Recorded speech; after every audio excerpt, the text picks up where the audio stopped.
Audio Jungle. Hello students, welcome to Incredible Mathematics. This is lecture number 4 on permutation and combination.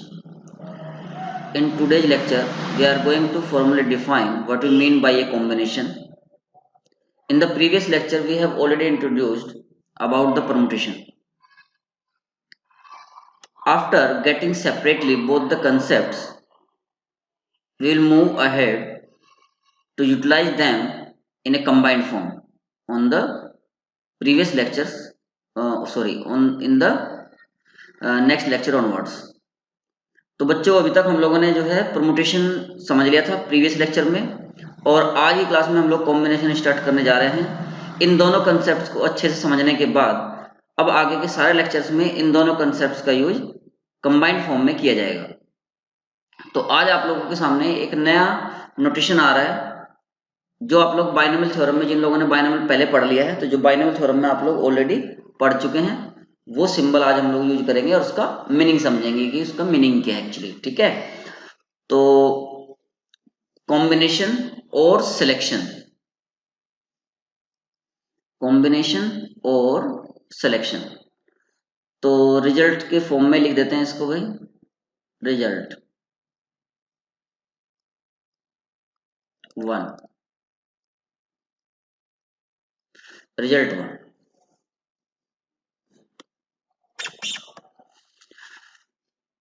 Suppose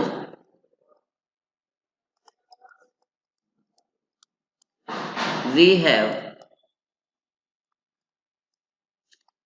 n distinct objects. Suppose we have n distinct objects and we want to select r objects out of these n distinct objects, and we wish to select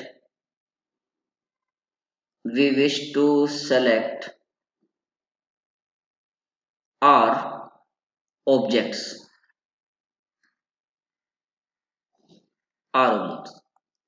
0 less than equal to r less than equal to n out of these n objects, out of these N distinct object. Distinct word पे यहाँ पर focus करना है, क्योंकि अभी तक हम लोगों ने परमुटेशन भी डिस्टिंक्ट के लिए सीखा था, कॉम्बिनेशन भी हम डिस्टिंक्ट के लिए ही सीख रहे हैं। इसके बाद हम लोग अलाइक ऑब्जेक्ट्स को भी इंट्रोड्यूस करेंगे। तो out of these N distinct objects, तो हम कितने तरीके से एन डिस्टिंक्ट ऑब्जेक्ट्स में से आर ऑब्जेक्ट्स को सेलेक्ट कर सकते हैं। The number of ways of doing this, the number of ways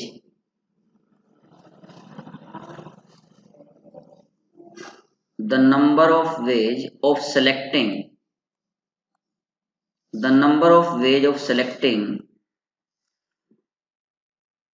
r objects are distinct objects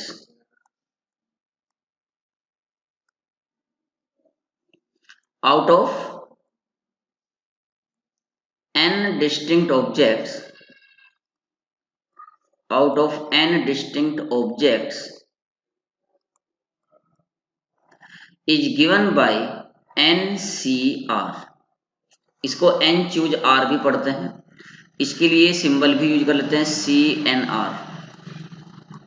ठीक है, तो NCR का मतलब क्या होता है, n डिस्टिंक्ट ऑब्जेक्ट्स में से r डिस्टिंक्ट ऑब्जेक्ट हम कितने तरीके से सिलेक्ट कर सकते हैं, वो NCR से रिप्रेजेंट किया जाएगा, NCR।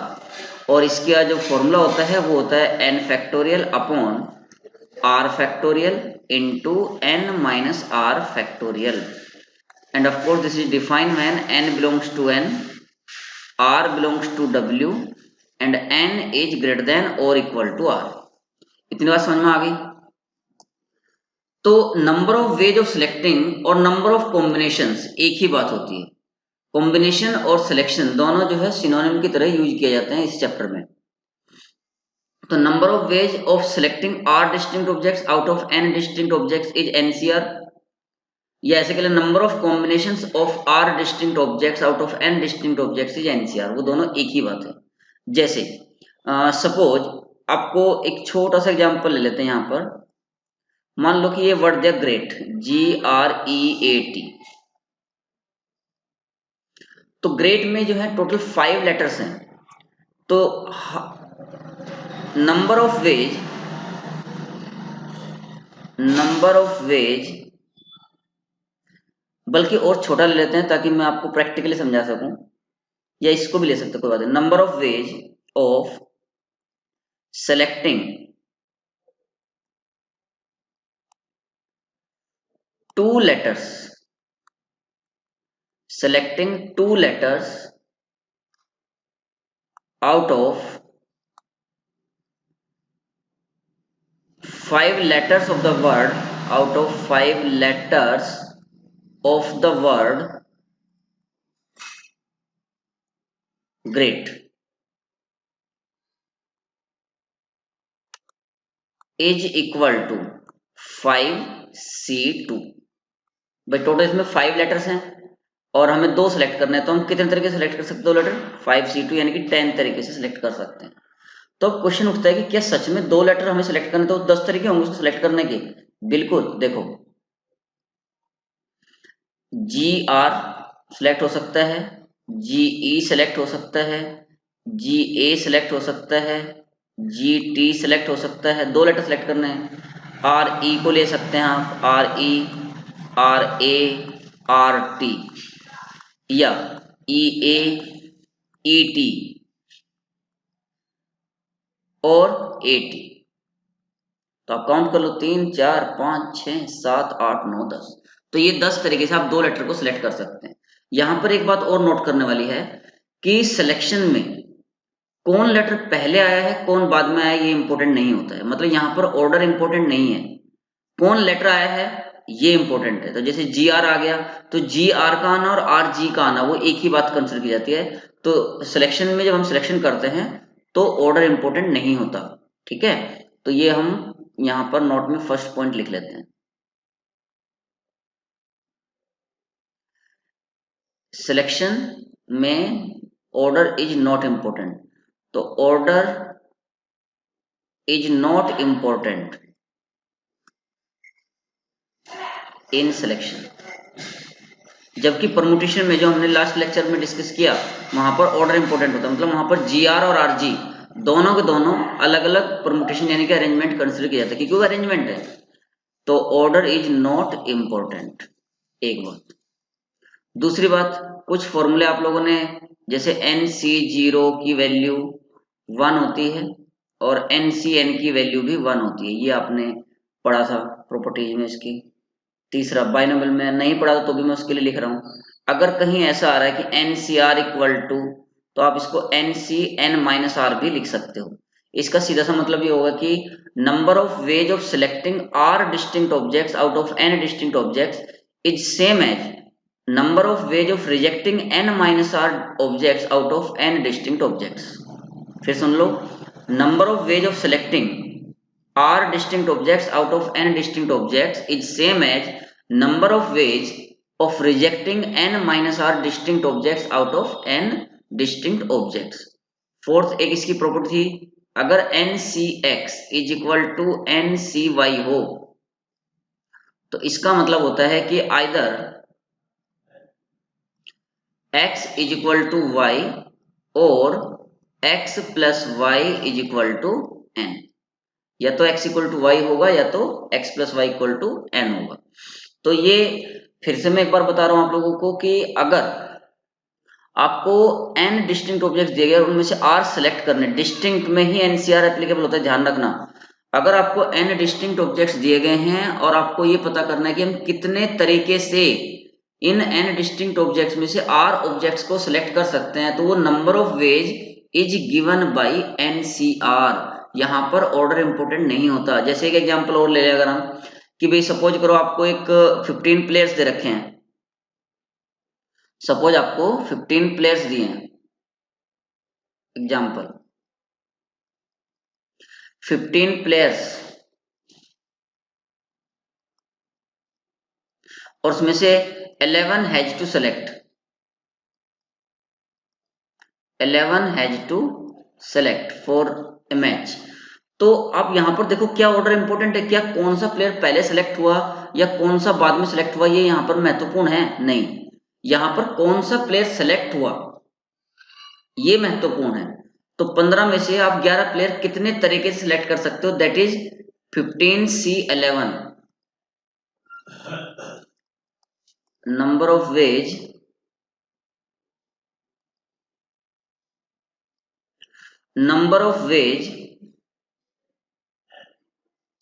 of selecting 11 players out of 15 players will be equal to 15C11 और 15C4। क्यों? क्योंकि NCR इक्वल टू NCN-R होता है। तो इस तरीके से हम सेलेक्ट कर सकते हैं। तो कई बार बच्चों को मन में ये बड़ा कंफ्यूजन रहता है कि सर यही नहीं पता चलता है कि परम्यूटेशन कब लगाना है और कॉम्बिनेशन कब लगाना है। तो देखो बच्चों, जो आप सिलेक्शन कर रहे हो अगर उसमें आपको अरेंजमेंट भी करना है, यानी कि वहां पर ऑर्डर इंपॉर्टेंट है, तो आपको परम्यूटेशन करना पड़ेगा। लेकिन जहां पर आप देख सकते हो कि भाई सिलेक्शन ही करना है केवल और यहाँ पर अरेंजमेंट करने की जरूरत नहीं है, जैसे इसी क्वेश्चन में देख लो 15 प्लेयर थे, 11 को सिलेक्ट करना था, तो 11 प्लेयर सिलेक्ट करने थे, कौन प्लेयर पहले सिलेक्ट हुआ कौन बाद में हुआ ये इंपॉर्टेंट है ही नहीं यहाँ पर। तो 15C11 हो गया। जैसे ऊपर वाला जो हमने एग्जाम्पल लिया था ये ग्रेट, इसमें हमें 2 लेटर सेलेक्ट करने थे तो हमने 5C2 कर दिया। लेकिन अगर इसी क्वेश्चन में ये पूछ लेता कि how many 2 letter words can be formed using the letters of the word great, how many 2 letter words can be formed, अब 2 letter words बनाने हैं तो इसका मतलब वहां पर परम्यूटेशन भी हो जाएगा। तो GR और RG दो अलग अलग वर्ड होंगे तो वहां पर परम्यूटेशन होगा, कॉम्बिनेशन नहीं होगा। ठीक है, समझ में आ गई बात। तो कहां पर NPR यूज करना है और कहां पर NCR यूज करना है ये आपको आज और बहुत सारे क्वेश्चंस में हम एग्जाम्पल के रूप में समझाएंगे। ठीक है, तो चलिए अब कुछ और एग्जाम्पल ले लिए जाएं।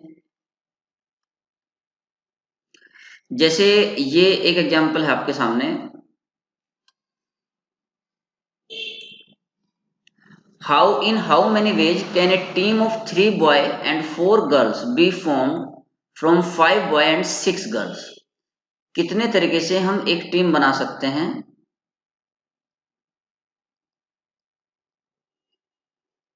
जिस टीम में 3 बॉय हो और 4 गर्ल्स हो, जबकि हमारे पास 5 बॉयज और 6 गर्ल्स अवेलेबल हैं। तो देखो 5 बॉयज हैं और 6 गर्ल्स हैं अवेलेबल, सेलेक्ट कितने करने हैं 3 बॉयज और 4 गर्ल्स। तो in how many ways can a team बनानी है of 3 boys and 4 girls be form. तो 5 में से आप 3 गर्ल्स को चूज कितने तरीके से कर सकते हैं 5C3। 5 बॉयज में से 3 boys can be selected in 5C3 ways into 6 girls में से 4 girls can be selected in 6C4 ways. अब यहां पर एक क्वेश्चन ये भी आ रहा होगा कि यहां पर सर आपने इनटू क्यों किया, प्लस क्यों नहीं किया। देखो यहां पर fundamental principle of multiplication apply होगा ना कि एडिशन। क्यों? क्योंकि जो भी 3 लड़के सिलेक्ट हुए उनमें से हर एक के कोरस्पॉन्डिंग लड़कियां सिलेक्ट होनी है, टीम बनानी है। मतलब ऐसा नहीं कि आइदर, अगर इस क्वेश्चन बोलते कि आइदर 3 बॉयज और 4 girls has to select out of 5 boys and 6 girls, तो उस केस में प्लस आता है। यहां पर चॉइस नहीं है, यहां पर दोनों को सिलेक्ट करना है, 3 बॉयज एंड 4 गर्ल्स लिखा हुआ है एंड, इसका मतलब 3 बॉयज के कोरस्पॉन्डिंग 4 गर्ल्स भी सिलेक्ट होनी है टीम बनाने के लिए। तो 5C3 इंटू 6C4। अब इसमें मतलब ये सिलेक्शन समझ में आ गया। खैर मैं इसके आगे नहीं बताता, अभी आगे दूसरे क्वेश्चन में बताऊंगा कि कैसे करेंगे। ठीक है, तो इसका आंसर हो गया, फिर समझ लो 5 बॉयज में से 3 बॉयज को 5C3 तरीके से सिलेक्ट किया जा सकता है एंड 6 गर्ल में से 4 गर्ल्स को 6C4 तरीके से सिलेक्ट किया जा सकता है। क्योंकि यहाँ पर दोनों का ही सिलेक्शन मस्ट है, चॉइस नहीं है, इसलिए फंडामेंटल प्रिंसिपल ऑफ मल्टीप्लिकेशन लगेगा ना कि एडिशन, इसलिए यहाँ पर मल्टीप्लाई किया है। तो यही आपके क्वेश्चन का आंसर हो गया। अब हम बात करते हैं question number 2। In how many ways can a team of 4 boys and 3 girls be selected out of 5 boys and 5 girls? देखो हमारे पास 5 बॉयज हैं और 5 गर्ल्स हैं।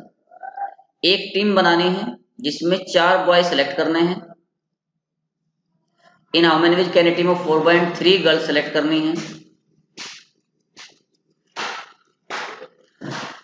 If a particular boy and one particular girl refuse to work together, एक particular boy और एक particular girl जो है वो रिफ्यूज टू वर्क टुगेदर, ऐसा क्वेश्चन में कंडीशन लगाई है। तो ऐसा कर सकते हैं हम यहाँ पर कि ये जो बॉयज हैं इनकी नंबरिंग कर लेते हैं। 5 बॉयज हैं तो B1, B2, B3, B4 and B5, ये 5 बॉयज होंगे। और सपोज करो 5 गर्ल्स हैं, G1, G2, G3, G4, G5, ठीक है। तो B1 और G1 ये वो पर्टिकुलर बॉय एंड गर्ल है सपोज करो जो एक साथ वर्क नहीं करेंगे किसी भी टीम में। क्लियर हो गया? तो नंबर ऑफ वेज, क्या क्या पॉसिबिलिटीज बन सकती है? The number of ways of forming the team, the number of ways of forming the team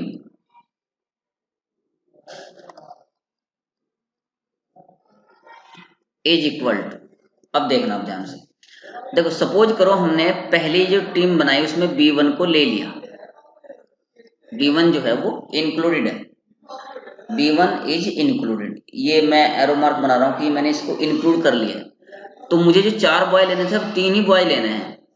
तो अब बाकी के जो 4 बॉयज बचे उन 4 बॉयज में से मैं 3 बॉयज को 4C3 तरीके से सिलेक्ट कर सकता हूं इनटू।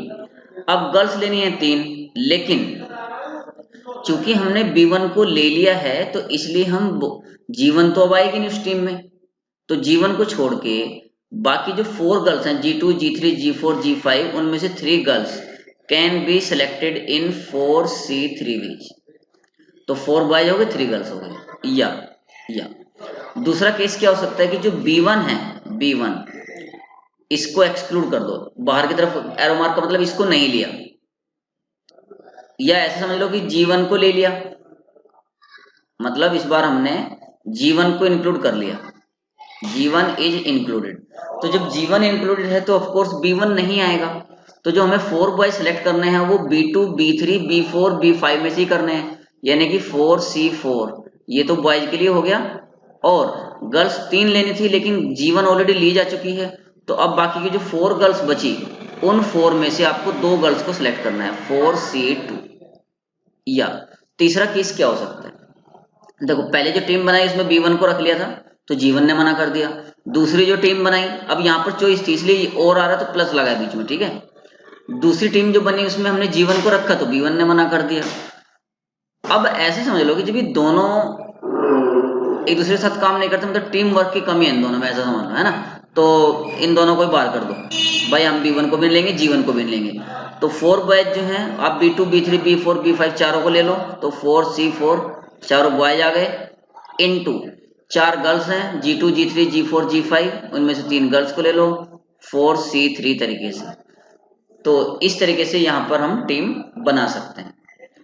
तो इसका आंसर कितना हो गया भाई? 4C3 is 4 into 4 plus 4C4 is 1 and 4C2 is 6 plus 4C4 is 1 into 4, तो 16 प्लस 6 प्लस 4 दैट इज 26। इस क्वेश्चन को आप ऐसे भी एक यहाँ पर एग्जाम्पल में दूं अगर आपको तो समझ में आएगा। जैसे भाई अगर एक छोटा सा एग्जाम्पल में यहीं पर इंट्रोड्यूस कर दूं तो आपको समझ में आएगा। जैसे 15 प्लेयर्स हैं, 15 प्लेयर्स और 11 has to select, 11 has to select. तो जबकि Virat Kohli is always included, Virat Kohli जो कि कैप्टन है is always included, always included. तो इसका मतलब ये हो गया कि विराट कोहली को जब हमेशा ले लिया तो 11 में से एक प्लेयर तो फिक्स हो गया, वो तो खेलेगा ही खेलेगा भाई। अब 10 सेलेक्ट करना है, तो 10 कितने में सेलेक्ट करने हैं? 14 में से। तो इसका आंसर हो जाएगा 14C10। समझे? चलो नेक्स्ट क्वेश्चन देखिए। नेक्स्ट क्वेश्चन है, how many committees of 6 persons can be formed from 5 boys and 5 girls such that the boys are in majority। 6 persons की कमेटी बनानी है, सोचो कैसे करेंगे। 6 persons टोटल सेलेक्ट करने हैं और उस हमारे पास अवेलेबल है 5 boys एंड 5 गर्ल्स, ये अवेलेबल है। तो टोटल 6 सेलेक्ट होने हैं, जबकि बॉयज मेजोरिटी में रहने चाहिए। तो नंबर ऑफ वेज या required number of ways will be equal to, required number of ways will be equal to, देखो ऐसा करो कि 5 में से 5 के 5 बॉयज को सिलेक्ट करो, 5C5 इनटू, लेकिन टोटल बंदे लेने कितने हैं? 6। तो गर्ल्स में से एक गर्ल ली जाएगी, तो 5C1। तो 5 बॉयज लिए, गर्ल एक ली, इसलिए बॉयज मेजोरिटी में रहे। या ऐसा हो सकता है कि हम 5 में से 4 बॉयज को ले लें और 2 गर्ल्स को ले लें। या ऐसा भी हो सकता है कि 5 में से 3 बॉयज को ले लें और 3 गर्ल्स को ले लें। क्या ये केस आएगा? नहीं, ये नहीं आएगा। क्यों? क्योंकि बॉयज आर इन मेजोरिटी, तो बॉयज मेजोरिटी में रहेंगे, इसलिए ये वाला केस यहां पर नहीं आएगा। तो बस यही आपका आंसर हो जाएगा। तो 5C5 की वैल्यू 1 होगी, 5C1 इज 5, तो 5 हो गया, plus 5C4 is 5, 5C2 is 10, तो 5 into 10 is 50, so total is 55। ये आपका पहले क्वेश्चन का आंसर हो गया। Second question, how many committees are possible if at least 2 boys are always there. At least 2 यानी कि 2 या 2 से ज्यादा हो सकते हैं। तो required number of ways of forming the committee in which at least 2 boys are always there. तो एटलीस्ट 2 है तो पहले 2 ही ले लेते हैं, तो 5C2 बॉयज लिए, ये जो है बॉयज के लिए लिख रहा हूँ 5C2 इनटू, लेकिन अब गर्ल्स मतलब टोटल बंदे तो 6 रखने हैं टीम कमेटी में, तो गर्ल्स आपको 4 लेने पड़ेंगे, तो 5C4 ये गर्ल्स के लिए लिया। या ऐसा हो सकता है कि 3 बॉयज ले लें हम, क्योंकि कम से कम 2 बॉयज लेने थे, तो 2 भी ले सकते हैं, 3 भी ले सकते हैं, 4 भी, 5 भी, ठीक है। तो 5C3 3 बॉयज लिए, तो 3 गर्ल्स लेनी पड़ेंगी, क्योंकि टोटल 6 होने चाहिए। या 5C4 इंटू 5C2, या 5C5 5 के 5 बॉयज ले लेंगे और गर्ल एक ले लेंगे 5C1। तो कुल मिला के कितना आ गया? 5C2 is 10, 10 into 5 is 50, plus 5C3 is 10, 10 10 is 100, plus 5C4 is 5, 5C2 is 10 मतलब 50, 5C5 is 1, 5C1 is 5, total 5। तो कुल मिला के आपके इस क्वेश्चन का आंसर आ गया 205। होपफुली ये भी आपको अच्छे से समझ में आ गया होगा। चलिए नेक्स्ट क्वेश्चन देखते हैं। How many 4 letter words can be form. देखो अब यहाँ पर ध्यान देना, how many 4 letter words can be form, word select करना नहीं इस बार। तो इसका मतलब इस बार सिलेक्शन तो होगा, लेकिन उनको अरेंज भी करना है। How many 4 letter words can be formed from all the letters of the word article each containing 2 vowel and 2 consonant. देखो भाई, आर्टिकल ARTICLE,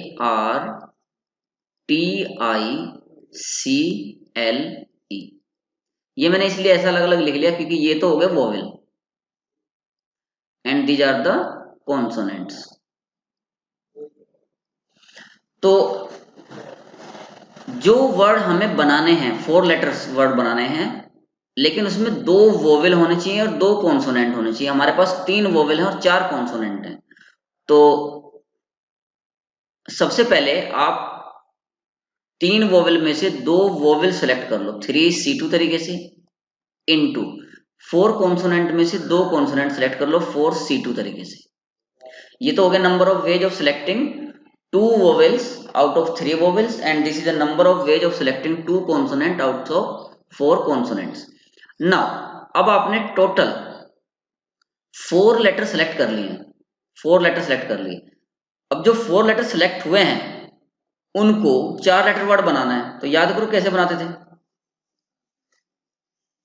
जो 4 लेटर सेलेक्ट हो गए हैं उनको आपको इन 4 प्लेसेस में फिल करना है।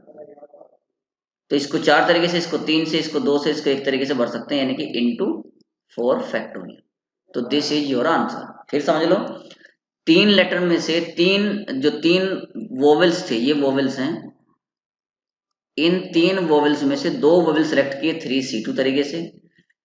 4 कॉन्सोनेंट्स थे हमारे पास, तो 4 कॉन्सोनेंट में से 2 कॉन्सोनेंट सेलेक्ट किए, टोटल 4 लेटर सेलेक्ट हो गए।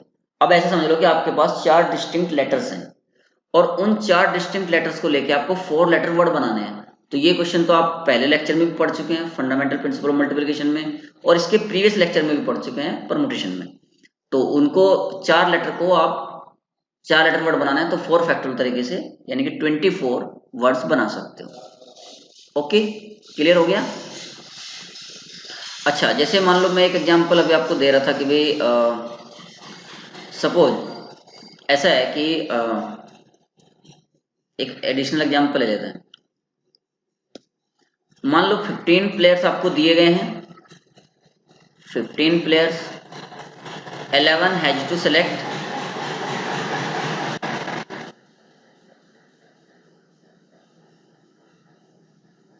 कैप्टन, यानी कि जो विराट कोहली है फिलहाल, as always included, is always included, but किसको नहीं खिला रहे। मान लो कि Dhoni, Mahendra Singh Dhoni is not included, is not included in last 11 या प्लेइंग 11। तो कितने तरीके सेलेक्ट कर सकते हैं। देखो 15 में से एक कम तो कैप्टन हो गया, एक कम जो है धोनी नहीं खेलेगा, ये हमेशा खेलेगा, तो 11 प्लेयर सेलेक्ट करने थे। अब इसका आंसर कितना हो जाएगा। अब टोटल बचे 13 प्लेयर्स, तो 13 में से कितने सेलेक्ट करने हैं 10, क्योंकि Kohli is always selected, captain is always selected, तो 13C10। ठीक है, तो अब इसका आंसर ये हो जाएगा। चलिए नेक्स्ट क्वेश्चन देखिए। How many words can be formed using all letters of the word great such that 2 vowels are together, vowels are separated? ये बच्चों एक बढ़िया क्वेश्चन है जिसमें आप लोग को एक नया कंसेप्ट सीखने को मिलेगा। मतलब जैसे कभी भी आपके सामने, या अभी हम जो आने वाले लेक्चर्स में डिस्कस करेंगे प्रॉब्लम्स, तो आप देखोगे कि जब भी कभी ऐसा है कि ये साथ में रहेंगे, जब भी कभी ऐसा है कि ये साथ में रहेंगे, तो उनको हमेशा एक बॉक्स में टाई कर दो। जैसे मैं बताता हूँ टाई करने का मतलब क्या है। जैसे GREA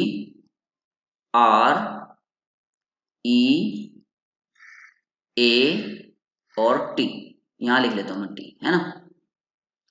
तो ये 3 तो हो गए हमारे पास कॉन्सोनेंट और ये 2 हो गए वोवेल। अब आपका जो पहला क्वेश्चन है, 2 vowels are always together, vowels are always together. तो जब भी ऐसा बोला जाए कि वोवेल्स हो, या कभी भी ऐसा आएगा कि 2 पर्सन हमेशा टुगेदर हैं, तो हमेशा उनको एक बॉक्स में बंद कर दो। उस बॉक्स को एक सिंगल यूनिट मानेंगे, सिंगल यूनिट। बॉक्स का जो अंदर का अरेंजमेंट है वो ऑफ कोर्स कंसीडर किया जाएगा, लेकिन वो बॉक्स एक होगा। तो आप देखो TGR और ये बॉक्स, टोटल मेरे पास 4 डिस्टिंक्ट ऑब्जेक्ट्स हैं। TGR and this box are 4 distinct objects, और 4 डिस्टिंक्ट ऑब्जेक्ट्स को हम कितने तरीके से अरेंज कर सकते हैं एक लाइन पे। 4 फैक्टोरियल, बिल्कुल सही बात है भाई। TGR 4 प्लेसेस में आपको इनको बिठाना है, TGR और बॉक्स को, तो 4 फैक्टोरियल हुआ ना, इनटू इनटू ये जो अंदर की तरफ ई ए है या ए ई भी तो हो सकता है, तो इनका जो इंटरनल अरेंजमेंट है ये 2 factorial, this 2 factorial is for internal arrangement of E and A, internal arrangement. क्योंकि बॉक्स में तो ई ए और ए ई दोनों हो सकते हैं, अगर यहाँ पर 3 डिस्टिंक्ट होते बॉक्स के अंदर तो 3 फैक्टोरियल से मल्टीप्लाई होता। तो बात यह है कि इस क्वेश्चन में आपको सीखना क्या है, जब भी कभी बोला जाए कि ये 2 ऑब्जेक्ट या 3 ऑब्जेक्ट हमेशा साथ में रहेंगे, तो जितने भी ऑब्जेक्ट साथ में रहेंगे उनको हमेशा एक बॉक्स में डाल दो और उस बॉक्स को एक सिंगल यूनिट की तरह कंसीडर किया जाएगा। उसके बाद उनका जो इंटरनल अरेंजमेंट है बॉक्स के अंदर वो तो हमें of course has to taken into consideration. Second question देखो, अब सेकंड क्वेश्चन में बोला गया है कि भाई वोवेल्स हमेशा सेपरेटेड है, तो जो सेपरेटेड रहेंगे यानी कभी भी साथ में नहीं होंगे। तो जो भी ऐसा आए ना क्वेश्चन कि ये साथ में नहीं रहेंगे, उनको बोलो भाई आप लोग थोड़ा साइड में खड़े हो जाओ, पहले बाकी लोगों को बिठाएंगे। तो सबसे पहले आप टी जी आर को बिठाओ, टी जी आर देखो, टी जी आर को बिठाएंगे हम इन 3 प्लेसेस में। तो इस प्लेस को भरने के मेरे पास 3 तरीके हैं, इसको 2 इसको 1। तो T G R can be arranged, और can be seated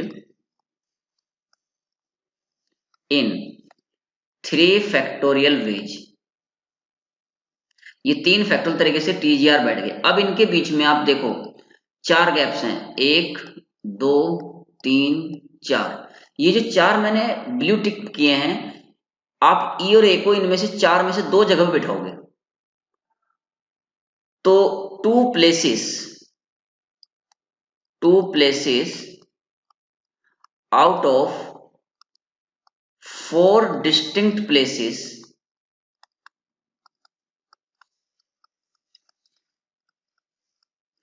can be chosen in 4C2 ways, 4C2 that is 6 ways। ठीक है,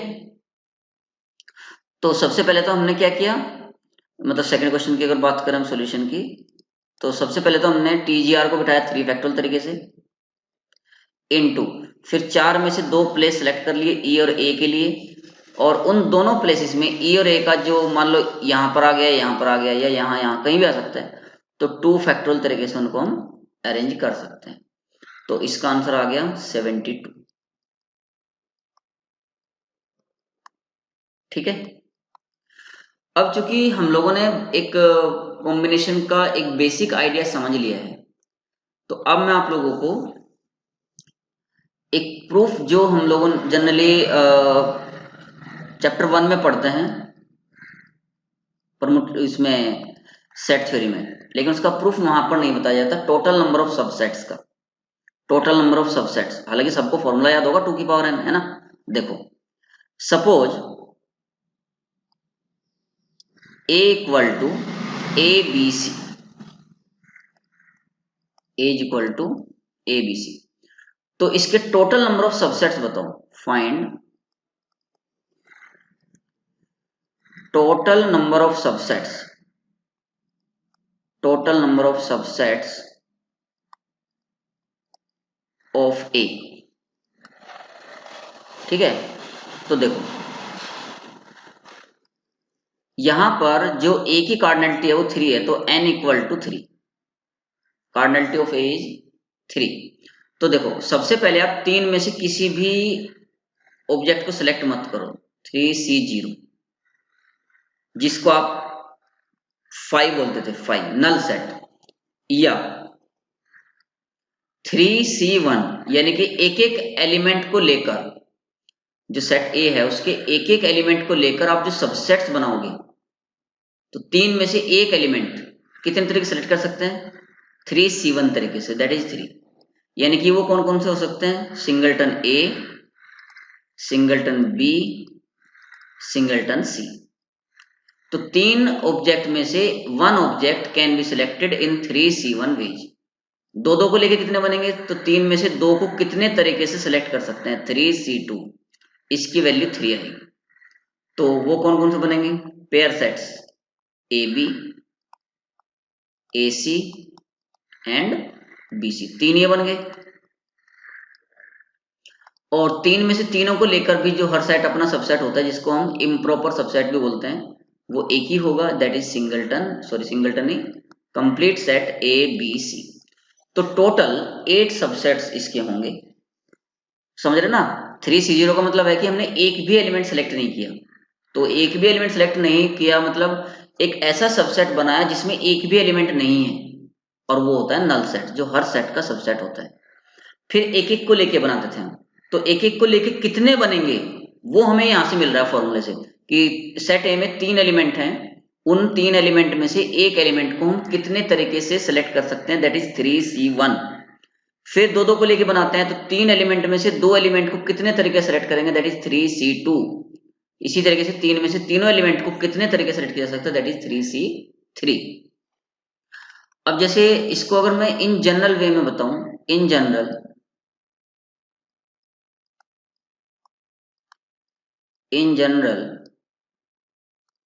if set A has n elements, if set A has n elements, then total number of subsets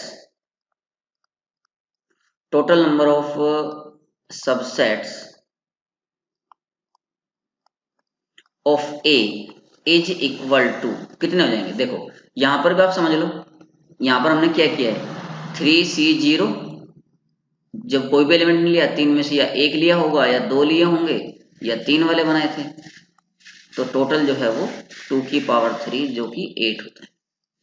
इसी तरीके से यहां पर जब set ए में n elements हैं, तो इसके टोटल नंबर ऑफ सबसेट्स होंगे NC0 जो कि 5 होता है। फिर सिंगलटन सबसेट्स बनेंगे, तो n में से एक एलिमेंट को कितने तरह के सेलेक्ट कर सकते हैं, NC1। या तो हम कोई भी एलिमेंट लेकर ना, कोई भी एलिमेंट नहीं लिया वो सेट बनाएंगे सबसेट, या तो एक एक वाले बनाएंगे, या n में से दो दो को लेके कितने बनेंगे, या 3 को लेके कितने बनेंगे, अप टू NCN। और ये formula sum of binomial coefficients,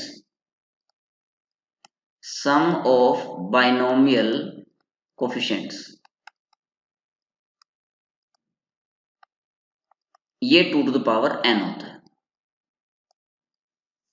ये हमने अभी प्रीवियस चैप्टर में पढ़ा था बाइनोमियल थ्योरम में, उसका भी वीडियो लेक्चर अवेलेबल है, अगर किसी बच्चे को समझ में ना आए तो वो वहां पर भी देख सकता है। और उसका थोड़ा सा हिंट मैं यहाँ भी दे देता हूँ, ताकि अगर बच्चों को सर्च करने में दिक्कत आए तो पता रहेगा कि भी यहाँ से भी देख सकते हो आप। देखो 1 प्लस एक्स की पावर n का जो एक्सपेंशन होता है, NC0 plus NC1x plus NC2x square plus NCN x to the power n, ये होता है। Now put x equal to 1 on both sides, put x equal to 1 on both sides, तो इधर तो हो जाएगा लेफ्ट हैंड साइड में 2 की power n is equal to NC0 plus NC1 plus NC2 plus NCN, ये इसका प्रूफ हो गया। तो ये एग्जाम्पल भी आपको अच्छे समझ में आ गया होगा। चलिए एक और अच्छा एग्जाम्पल लेते हैं, example 7। Suppose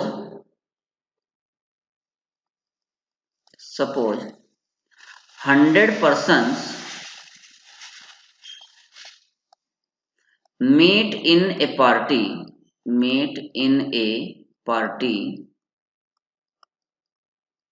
and shake hands to each other, to find the number of handshakes,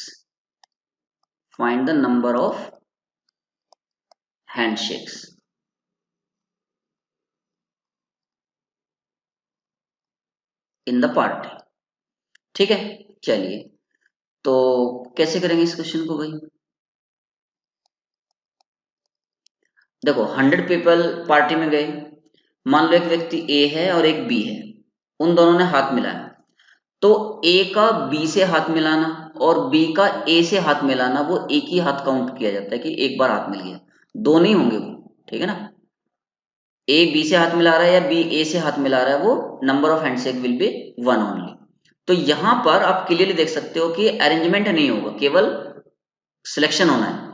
अच्छा, हाथ मिलाने के लिए दो लोगों की रिक्वायरमेंट होती है, हाथ मिलाने के लिए दो लोगों की रिक्वायरमेंट है, अपने आप से हाथ मिलाना जो है उसको कंसिडर नहीं किया जाएगा, ठीक है। तो नंबर ऑफ हैंडशेक्स कितने होंगे पार्टी में, number of handshakes will be equal to number of ways of selecting number of ways of selecting two persons number of ways of selecting two persons out of 100 persons। कितने handshake होंगे, जितने number of handshakes, कितने होंगे number of handshakes, जितने भी तरीके से या जितने नंबर ऑफ वेज से हम दो व्यक्तियों को 100 में सिलेक्ट कर सकते हैं। तो दो व्यक्ति वो भी डिस्टिंक्ट ऑब्जेक्ट हो गए, 100 पर्सन वो भी डिस्टिंक्ट थे, तो 100 में से दो को सिलेक्ट कितने तरीके से कर सकते हैं, 100C2 into one, into one का मतलब हो गया कि ये एक हैंडशेक हो गया, ठीक है। तो 100C2 इंटू वन यानी कि 100 इंटू 99/2 50, 5 9 जा 45, 5 9 जा 45, 4950, ठीक है, 4950, ये इसका आंसर होगा, ठीक है। अच्छा, अगर इसी क्वेश्चन में थोड़ा सा इसके बेस पे मैं एक क्वेश्चन और दूंगा तुम लोगों को, अभी नहीं, थोड़ा और एक दो प्रॉब्लम डिस्कस कर लेते हैं। एग्जाम्पल 8, एग्जाम्पल 8, देर आर 10 points in a plane, there are 10 points in a plane, no 3 being collinear, no 3 being collinear, कोई भी 3 points, no 3 points being collinear, then find first number of straight lines by joining these 10 points, number of straight lines, second number of triangles, number of triangles by joining these points।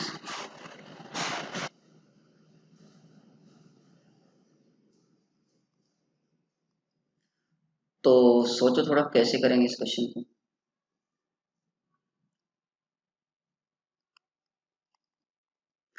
दस point दे रखे हैं plane पे, कोई भी 3 collinear नहीं है, मतलब कोई भी 3 पॉइंट एक लाइन में नहीं है। तो सबसे पहले बात करते हैं हम स्ट्रेट लाइन की, नंबर ऑफ स्ट्रेट लाइन। तो स्ट्रेट लाइन बनाने के लिए कितने पॉइंट की रिक्वायरमेंट होती है, 2 पॉइंट की रिक्वायरमेंट होती है। देखो, जब भी ऐसा बने ना कि भाई कोई पॉइंट कोलिनियर नहीं है, तो आप ऐसे एक सर्कल कंसिडर कर लो, ठीक है। सर्कल क्यों कंसिडर किया है, मतलब ताकि आप जो पॉइंट्स बनाएंगे वो कोलिनियर ना दिखे। जैसे मान लो 1 2 3 4 5 6 7 8 9 10, ये 10 पॉइंट हैं। ये 10 पॉइंट में आप कोई से भी दो पॉइंट को, मान लो अगर आप इनके नाम भी रखते हो A1 A2 A3 A4 A5 A6 A7 A8 A9 A10, तो 10 में से आप कोई भी 2 पॉइंट को अगर ज्वाइन करोगे तो आप देख सकते हो कि स्ट्रेट लाइन बन जाएगी। तो number of straight lines will be number of straight lines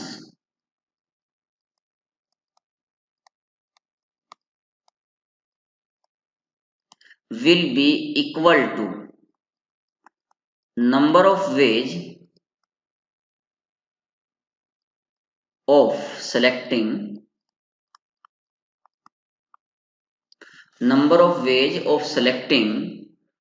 two points।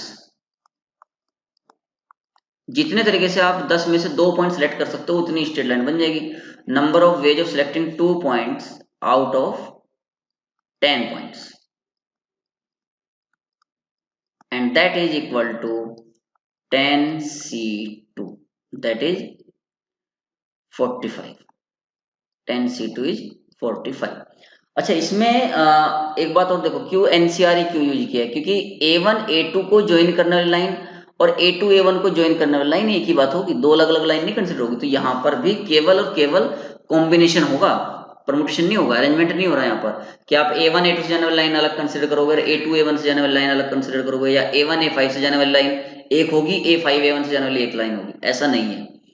A1 A5 को ज्वाइन करने वाली लाइन या A5 को A1 से ज्वाइन करने वाली लाइन एक ही है, इसलिए यहाँ पर अरेंजमेंट इंपॉर्टेंट नहीं है। So only combination will be done. So यहाँ पर हम एनसीआर यूज करेंगे। ठीक है, तो पहले क्वेश्चन का आंसर आपको आ गया। दूसरे क्वेश्चन में पूछा है कि नंबर ऑफ ट्रायंगल्स कितने बनेंगे। नंबर ऑफ ट्रायंगल्स, तो ट्रायंगल बनाने के लिए हमें 3 पॉइंट की रिक्वायरमेंट होती है। तो number of triangles will be equal to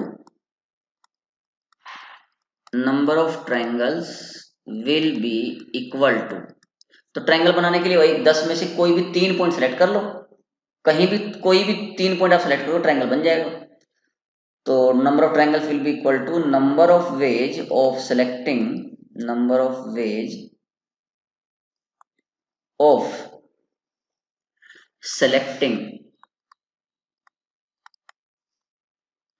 three points out of given 10 points, and that is equal to 10c3। ये इस क्वेश्चन का आंसर हो गया। होपफुली आपको ये 8 एग्जाम्पल हो गए सर हमारे। हाँ, ये यहाँ तक ओके। अब चलो इस क्वेश्चन में ट्विस्ट पैदा करते हैं। एग्जाम्पल 8 में क्या ट्विस्ट होगा कि अभी तो जो हम 10 पॉइंट ले रहे थे ये सभी के सभी नॉन कोलिनियर थे, कोई भी 3 पॉइंट कोलिनियर नहीं थे। लेकिन अगर पॉइंट हमें दे रखे हों और कुछ पॉइंट्स कोलिनियर हो जाए तब क्या होगा। चलिए नेक्स्ट क्वेश्चन देखते हैं। तो नेक्स्ट एग्जाम्पल है, अभी 8th एग्जाम्पल में छोटा सा ट्विस्ट क्या किया कि जो 10 पॉइंट हैं उन 10 पॉइंट में से 4 पॉइंट सपोज करो कोलिनियर है, तब आप इन दोनों क्वेश्चंस का आंसर कैसे देंगे। मतलब ऊपर तो क्या था कि सारे के सारे पॉइंट्स नॉन कोलिनियर थे, अब जो 10 पॉइंट आपको दिए गए हैं उनमें से 4 कोलिनियर हैं, तो देखो कैसे करेंगे इसका सोल्यूशन। आप इसको थोड़ा ऐसा बना लो सेमी सर्कल टाइप का, ताकि आपको दिक्कत ना आए, समझने में आसान रहे कि पॉइंट्स एक्चुअली कैसे हैं। तो 1 2 3 एंड 4, ये 4 पॉइंट्स हो गए कोलिनियर।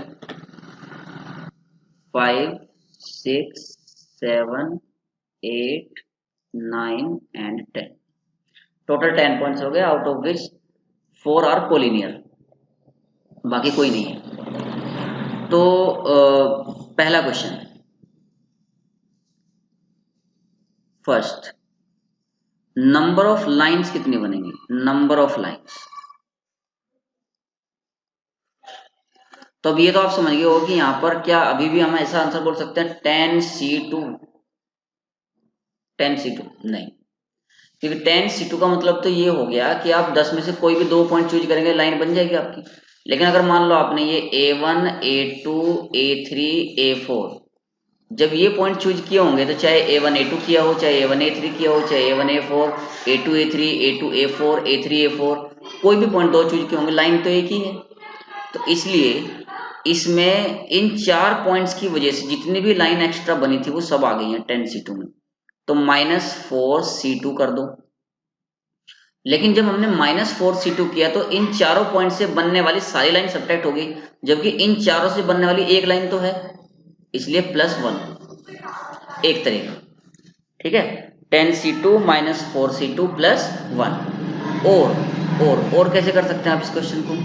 देखो ये जो मान लो कि ये पॉइंट्स हैं A5, 6, A7, A8, A9 और A10, तो जो ब्लू से लिखे हैं इनमें से आप कोई से भी 2 पॉइंट चूज कर लो, कोई से भी 2 पॉइंट चूज कर लो, तो कितना हो गया? 2 पॉइंट चूज करोगे तो लाइन बन जाएगी, तो 6C2।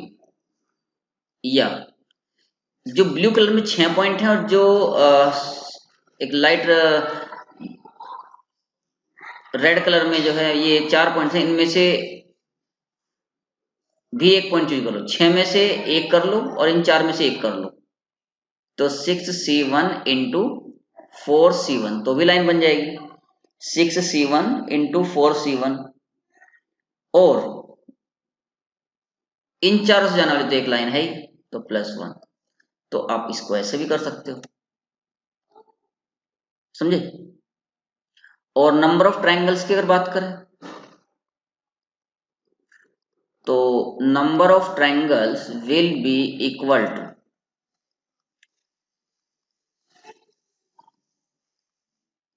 ये तो आप लोग समझ गए हो कि 10C3, तो इसका आंसर नहीं है, -4C3। इन 4 में से जो कोलिनियर पॉइंट्स हैं इनमें से कोई भी 3 पॉइंट को ज्वाइन करने सर जितने भी ट्रायंगल आपने बनाए थे वो सब सब्ट्रैक्ट कर दिए। अब यहाँ पर +1 नहीं करेंगे क्योंकि इन चारों को मिला के भी एक ट्रायंगल नहीं बनता, समझे? वहां पर एक लाइन बन रही थी इसलिए +1 किया था, यहाँ पर ऐसा नहीं होगा। या इसे आप ऐसे भी कर सकते हो, आप इन 6 में से जो नॉन कोलिनियर पॉइंट है 3 कोई से भी पॉइंट चूज कर लो, ट्रायंगल बन जाएगा। या 6 में से आप कोई भी 2 पॉइंट चूज कर लो और जो 4 कोलिनियर है उनमें से एक चूज कर लो। या 6 में से कोई सा भी एक पॉइंट चूज कर लो और 4 जो कोलिनियर में से कोई से 2 पॉइंट चूज कर लो, तो भी ट्रायंगल बन जाएगा। देखो मेरा बोलने का मतलब ये है कि जैसे मान लो आपने ये एक पॉइंट चूज किया और ये 2 की, तो ट्रायंगल बनाना, ये और ये ट्रायंगल बनाना। इसी तरीके से आप इनमें से कोई से 2 कर लो, ऊपर से एक कर लो, तो देखो ये ट्रायंगल बन गया, ये ट्रायंगल बन गया। तो इस तरीके से, और उन 6 में से जो कोलिनियर नहीं है उनमें से कोई से भी 3 चूज करोगे तो भी ट्रायंगल बनेगा। तो एक आपका तरीका ये हो गया। एक क्वेश्चन और ले लेते हैं इसके ऊपर, एग्जाम्पल 10। देखो एग्जाम्पल 10, सपोज एक रेगुलर हेक्सागोन है, रेगुलर हेक्सागोन,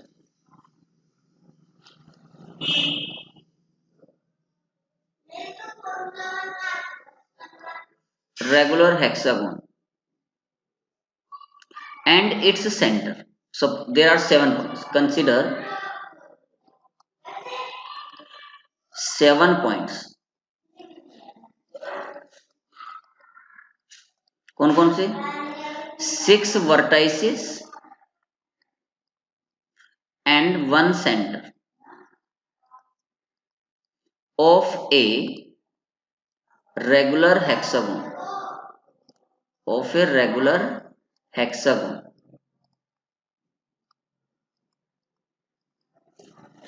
तो इन सातों पॉइंट को लेकर कितने तो स्ट्रेट लाइन बनेंगी? How many first straight lines, how many straight lines, or second triangles,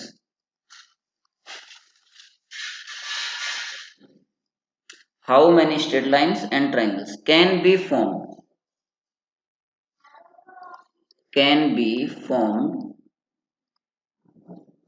with these 7 points, with these 7 points. ये करने के बाद फिर मैं आप लोगों को एक असाइनमेंट दूंगा, pentagon, heptagon, octagon, decagon, twin decagon, ठीक है। मतलब आप हेक्सागन से आगे फिर n इक्वल टू जब टोटल 8 पॉइंट होंगे, हेप्टागन जिसमें 7 वर्टेक्स हो गए, सेंटर हो गया, 8 वर्टेक्स, 9 वर्टेक्स, 15 वर्टेक्स तक में आपको इन दोनों क्वेश्चंस के आंसर करने हैं। तो देखो,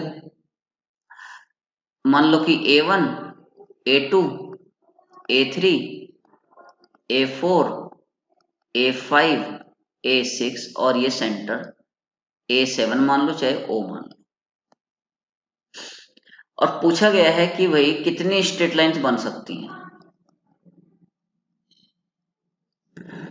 कितनी स्ट्रेट लाइंस टोटल बन सकती हैं। तो स्ट्रेट लाइन बनाने के लिए बच्चों हमें कोई भी 2 पॉइंट चाहिए होते हैं। तो क्या मैं इसका आंसर ऐसे बोल दूं 7C2? फर्स्ट का answer number of straight lines 7C2। क्या सब लोग इस बात से एग्री करेंगे कि भाई 7 पॉइंट में से कोई भी 2 पॉइंट ज्वाइन कर लो, आपका आंसर आ जाएगा 7C2? नहीं।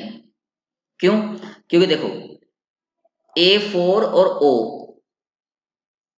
O and A1 and A4 को मिलाने वाली तो एक ही लाइन है, जबकि आपने 3 लाइन कंसिडर की है। A1O, OA4, A1A4 ये 3 लाइन कंसिडर की है ना, जबकि इनको मिलाने वाली केवल एक ही लाइन है। इसी तरीके से A3, A6 और A2, A4 में भी आपने A2, A5 में भी 3 लाइन कंसिडर की है। तो इसलिए हम इसमें से क्या करेंगे, ये जो 3 लाइन्स हैं 3C2,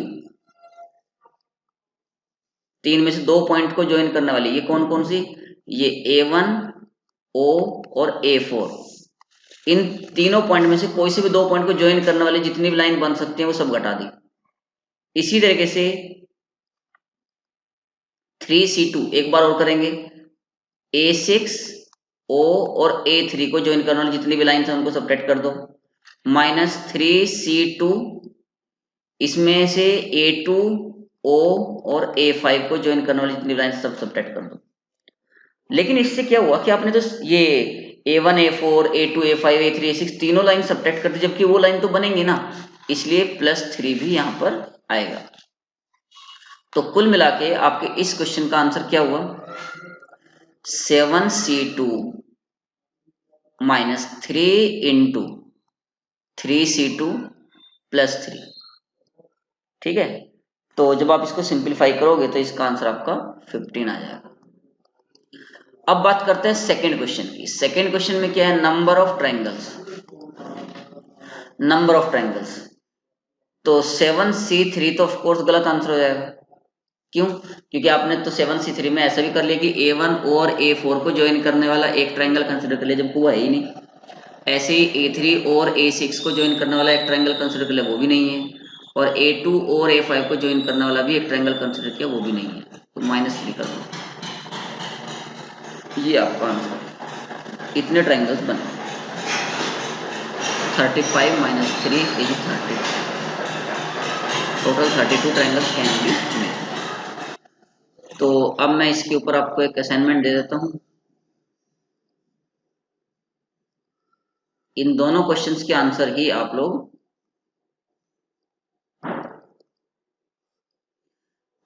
n इक्वल टू 7, 8, 9, 10, 11, 12, 13, 14 और 15। तो 1, 2, 3, 4, 5, 6, 7, 8, 9 टोटल 9 क्वेश्चंस हो गई। इन 9 क्वेश्चंस के आंसर आप लोग को करके देखने हैं, तब जाके आपका ये क्वेश्चन क्लियर होगा। और सभी लोग कमेंट बॉक्स में इनके आंसर्स लिखेंगे। अगर कोई क्वेश्चन नहीं आए तो पूछ लेना। समझ रहे ना, n = 7 का मतलब क्या हो गया, 7 वर्टेक्स लेने हैं, रेगुलर पॉलीगॉन बनाना है जिसमें 7 वर्टेक्स हैं और उसका सेंटर, तो टोटल 8 पॉइंट लेके फिर 8 जो नेक्स्ट क्वेश्चन होगा n = 8 का मतलब होगा 8 vertexes and its centre like this. तो आपको ये टोटल 9 क्वेश्चंस अटेम्प्ट करने हैं। अच्छा, यहां पर मैं एक क्वेश्चन और डिस्कस करना चाहूंगा आपके साथ। जैसे मान लो consider a regular polygon consider a regular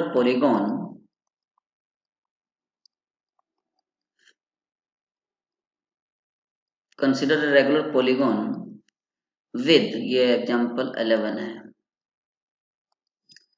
consider a regular polygon with n vertices.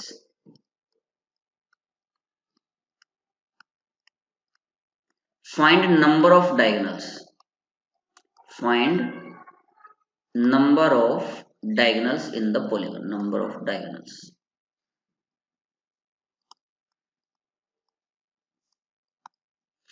तो आप एक बात देखो, जैसे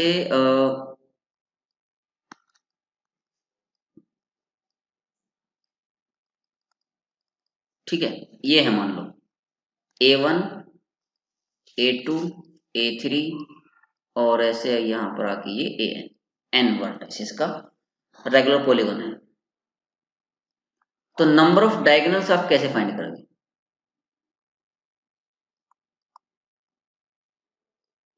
कई बच्चे इसका आंसर भी NC2 दे देते हैं, तो NC2 तो इसका आंसर सही नहीं है। क्यों? देखो, अगर आप NC2 करते हो इसका मतलब n वर्टेक्स में से आपने कोई भी 2 वर्टेक्स चूज किए, कोई भी 2, और आप बोल रहे हो वो डायगोनल बनेगा। क्या ऐसा सच है? नहीं, क्योंकि जब भी आप n में से कोई भी 2 वर्टेक्स चूज करोगे तो वो तो साइड भी बन सकती है। तो NC2 जब आप करोगे तो इसमें साइड्स और डायगोनल्स दोनों आ गए, माइनस n कर दो। n क्या है यहाँ पर? n is the number of sides. जो NC2 था उसमें क्या है? Sides plus diagonals. उसमें से आपने नंबर ऑफ साइड सब्ट्रैक्ट कर दिया तो आपके पास ये नंबर ऑफ डायगोनल्स आ गए। जैसे अगर मैं इसका एक पर्टिकुलर केस लूं, फॉर n इक्वल टू 6, यानी कि रेगुलर पॉलीगॉन विद 6 वर्टाइसेस, मतलब रेगुलर हेक्सागोन। तो हेक्सागोन बना लो भाई। ये हो गया A1, A2, A3, A4, A5 और A6। अब इसमें से आप कोई भी 2 पॉइंट चूज कर लो 6C2 तरीके से, तो आप देख सकते हो कि या तो वो साइड बनेगी या तो डायगोनल बनेंगे। इसमें आप डायगोनल ऐसे भी देख सकते हो, देखो A1, A3 को ज्वाइन करने वाला एक डायगोनल हुआ, A1, A4 को ज्वाइन करने वाला एक डायगोनल है, A1, A5 को ज्वाइन करने वाला एक डायगोनल है। तो 3 डायगोनल्स हो गए। फिर 3 और एक ये हो गया 4, एक ये हो गया 5 और एक ये हो गया 6। फिर एक इसको ज्वाइन कर लो, ये हो गया 7, इसको ज्वाइन करेंगे तो ये हो गया 8। अब देखो इतने डायगोनल्स बन रहे हैं, तो 6C2 माइनस 6, एक और बन रहा होगा क्वेश्चन, ये नो। तो 6C2 minus 6, 6C2 is 15, 15 minus 6 is 9, so total number of diagonals is 9। तो 6C2 में आपकी साइड्स और डायगोनल्स दोनों आ जाते हैं, इसलिए उसमें से जब आप नंबर ऑफ साइड्स को सब्ट्रैक्ट कर दोगे तो आपके पास केवल डायगोनल्स बचेंगे। क्लियर हो गया ये क्वेश्चन सबको? तो बच्चों होपफुली आपको यहां तक समझ में आ गया होगा। एक असाइनमेंट प्रॉब्लम मैं आप लोगों को और दे रहा हूं, ये 5 Indian and 5 American couples meet in a party and shake hands to each other. Find the number of handshakes that took place in the party if no wife shake hand to her husband and no Indian female shake hands to a male. 5 Indian 5 American couple एक party में मिलते हैं और सब एक दूसरे से हाथ मिलाते हैं। तो टोटल नंबर ऑफ हैंडशेक्स कितने होंगे पार्टी में, जबकि कोई भी वाइफ अपने हस्बैंड के साथ हाथ नहीं मिलाती है? एक बात। दूसरा, कोई भी इंडियन फीमेल किसी भी मेल के साथ हाथ नहीं मिलाती। तो आपको ये क्वेश्चन करना है और इसका आंसर जो है मैं आप लोगों को बता देता हूं, ताकि जिन लोगों का आंसर आ जाए वो 135 और 145 में से एक है। चलो मैं ये नहीं बता रहा हूं कौन सा है, ठीक है? ये इन दोनों में से एक आंसर आएगा आपका, इनमें से एक सही है एक गलत है। तो देखते हैं कितने लोग इसका आंसर भेजते हैं कमेंट बॉक्स में। और आज का लेक्चर बच्चों यहीं पर समाप्त होता है। अब अगली क्लास में मैं आप लोगों को परम्यूटेशन और कॉम्बिनेशन दोनों को एक साथ कैसे यूज करते हैं, सारे लेक्चर सब आगे उनके उन्हीं के ऊपर डिवोटेड होंगे। तो till then be happy and keep learning. Thank you.